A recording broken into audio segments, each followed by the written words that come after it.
My name is Jason Scott, and I wear a couple of hats actually. I'm the broker in charge for Keller Williams Central. I'm a president for the North Carolina chapter of the LGBTQ plus Real Estate Alliance. So with our partnership with Freddie Mac and of course our great vendor partners in the different cities, our biggest thing is to get the word out and message about homeownership, and also about resources for realtors, and to be a voice for LGBTQ plus agents as well as clients out there. Our number one mission in our bylaws is fair housing for all. You could be any minority group. That thread runs across, and if you fall under our umbrella. So we're the voice for LGBTQ plus on the legislative front too. We're the largest organization in the country for LGBTQ plus agents and professionals, and we have a voice in Raleigh. We meet, and we also have a voice in DC.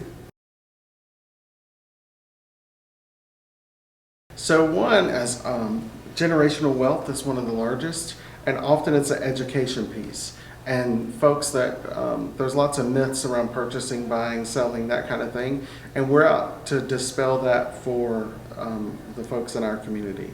One of the things, if you look at our data that we have, is the majority of the LGBTQ plus folks live in larger city centers. They do that because they've often flocked from smaller markets into larger markets so they can feel safer. They also have more places to congregate, whether it be socially or restaurant active. And then most of the larger city centers, you don't find that those are purchased homes. You often find that that's rental market. So we're looking at increasing home ownership from our level around 47–48% to be more on the mainstream of the national average for our straight counterparts at around 69%. So we're trying to close that gap of home ownership, which creates generational wealth, which also then creates more fair housing practices.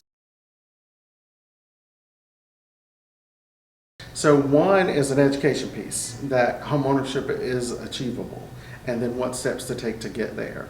Then the second piece is understanding our own population. As our LGBTQ plus, the plus is a big thing. We look at it as an umbrella and all are welcome. The population of millennials and younger, which will be the largest purchase power in the country, 20% of those folks identify as something other than straight. So if you look at 1 in 5 folks that would be in our umbrella, that's a 20% of the population that's looking potentially for home ownership, or potentially looking for where they can be safe. How can they be protected? And then we do that through partnerships like Freddie Mac, partnerships with our national sponsors. So one of the things I look at is often if you have a system or a format, that's when people don't make mistakes. When you have something that's repeatable, it's repetition, that I talk to every buyer this way, that I fill out this checklist with every client. I don't pick and choose which client I fill out this checklist for. So that consistency creates more fair housing practices. The other thing that also happens is the forms are often not divisive.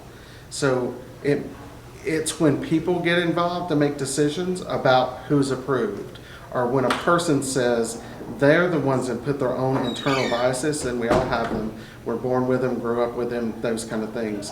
That's why you look at bias override classes, so that you can stop the biases. But when a human gets involved is often when discrimination or unfair practices happen. But if you look at systems or applications or contracts, often those are not divisive or unfair. It's when a human starts making a decision about those.